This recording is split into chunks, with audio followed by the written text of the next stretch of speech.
السلام علیکم ورحمۃ اللہ وبرکاتہ نحمده ونصلی علی رسولہ الکریم اما بعد۔ آج کا سبق سن لیجئے۔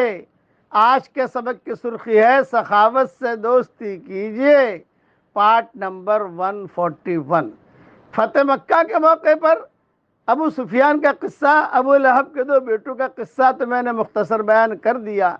ابو سفیان کی بیوی تھی ہندہ، یہ ابو سفیان سے بھی زیادہ سخت تھی، اسی نے حضرت حمزہ کا کلیجہ چبایا تھا اور اسی نے حضرت حمزہ کا پیٹ چاک کیا تھا، ناک کاٹے تھے۔ یہ یہی عورت تھی، یہ یزید کی دادی تھی اور بہت سخت مزاج کی تھی۔ بلکہ یہ کہوں تو برا نہیں ہوگا کہ ابو سفیان اور ہندہ دونوں کے اندر یہ سمجھ لو کہ ہندہ یہ شوہر تھی، ابو سفیان بیوی تھے، یعنی ابو سفیان بھی ڈرتے تھے یہ ہندہ سے۔ کتابوں میں قصے آتے ہیں، اس کے ریورس کرنٹ تھا یہاں۔ اسے پتہ چلا کہ ابو سفیان مسلمان ہو گیا ہے، ابو سفیان کی ہمت نہیں کہ وہ گھر میں جاوے، تو اس نے مکہ والوں کو جمع کیا ہندہ نے، اور ہندہ نے جمع کر کے کہا کہ دیکھو میرا شوہر مسلمان ہو گیا ہے، تم لوگ مسلمان مت ہونا، ہاں خبردار تم لوگ مسلمان مت ہونا۔ چنانچہ کتابوں میں لکھا ہے ابو سفیان جب آئے تو یہ جو ہے ابو سفیان کو پچھاڑ کر بیٹھ گئی اور یہ کہا اقتل الدسم الاحمش، اقتل الدسم الاحمش، اقتل الدسم الاحمش، اے نوجوانوں یہ کالے نامردوں کو قتل کرو، یہ مسلمان ہو گیا۔ ایسا ہم تو ہمارے باپ دادا کے دین پر ہے۔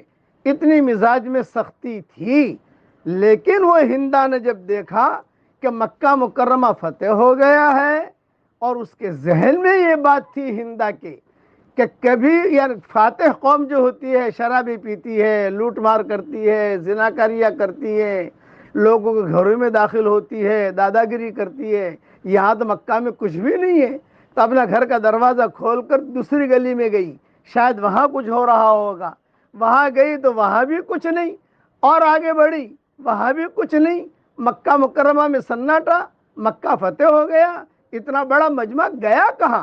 تو یہ چلتے چلتے رات کے وقت میں حرم میں پہنچی تو سارے کے سارے صحابہ حرم میں تھے، کوئی دعا مانگ رہا تھا، کوئی نمازیں پڑھ رہا تھا، کوئی قرآن پڑھ رہا تھا، سالوں کے بعد کعبہ ملا تھا ان کو، سارے کے سارے مشغول تھے۔ یہ ہندہ کے دل میں یہ بات آئی کہ شاید یہ ہمارے لیے دعا کر رہے ہوں گے۔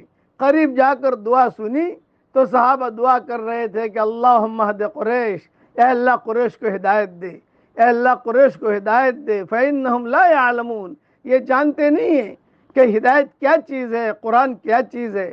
ہندہ کہتی ہے کہ بس میرا دل پسیج گیا، یہ سخاوت دیکھ کر، یہ اخلاق دیکھ کر میرا دل جو ہے وہ بالکل پسیج گیا۔ دوسرے دن حضور صلی اللہ علیہ وسلم نے عورتوں کی بیعت کا اعلان کیا، یہ ہندہ بھی آ گئی وہاں پر۔ تو اب آپ بیعت کر رہے تھے حضور صلی اللہ علیہ وسلم عورتوں میں پردے کے ساتھ، اور بیعت کرتے کرتے کہتے تھے کہو ہم زنا نہیں کرائیں گی۔ یہ ہندہ بول پڑی، کیا جو ہے شریف زادیاں بھی زنا کرایا کرتی ہیں، آپ خاموش رہے۔ کہو ہم چوری نہیں کریں گی، تو ہندہ بول پڑی کیا شریف زادیاں بھی چوری کیا کرتی ہیں؟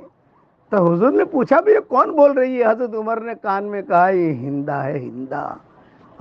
ارے ہندہ تو کیسے آ گئی؟ یہ فرمایا ہندہ بھی، ہندہ کے جملے سنو۔ گزشتہ کل آپ کے خیمے جو لگے ہوئے تھے سب میں زیادہ مبغوض خیمہ ہے محمد آپ کا خیمہ تھا، لیکن آج آپ کے خیمے لگے ہوئے ہیں، سب سے زیادہ محبوب خیمہ میری نگاہ میں آپ کا خیمہ ہے۔ اشہد ان لا الہ الا اللہ واشہد انک رسول اللہ۔ یہ اس وقت وہ بھی مسلمان ہو گئی۔ اس نے کہا کہ یہ لوگ جو ہے بہت اونچے لوگ ہیں، ہندہ جیسی عورت بھی مسلمان ہو گئی۔ یہ حضور صلی اللہ علیہ وسلم کے اخلاق سخاوت کو دیکھ کر۔ ہاں حضور صلی اللہ علیہ وسلم سے صحابہ نے پوچھا تھا کہ حضرت مکہ مکرمہ ہم جائیں گے تو آپ کا خیمہ کہاں لگاویں؟ آپ نے فرمایا جہاں مجھے جیل میں 3 سال رکھا تھا نا وہاں میرا خیمہ لگانا۔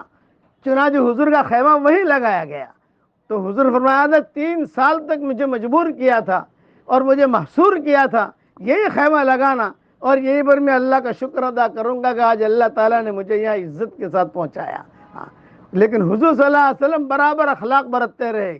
سارا آئی، جو سارا کے قصے سناتا ہوں، گانے والی تھی، اس کو بھی معاف کر دیا. اور پھر عناق، یہ ساری عورتیں کو جو قصے ہیں میں کہہ چکا ہوں. اس لیے سخاوت کیجئے، اخلاق کے ذریعے بھی سخاوت کیجئے. اب پڑھیے میرے ساتھ: سبحان الخالق، سبحان المالک، سبحان الحنان، سبحان المنان، ادخلنا الجنت من باب الریان. اللہ تعالیٰ یہ دعا ہم سب کے لیے قبول فرمائے. آمین. وآخر دعوانا ان الحمدللہ.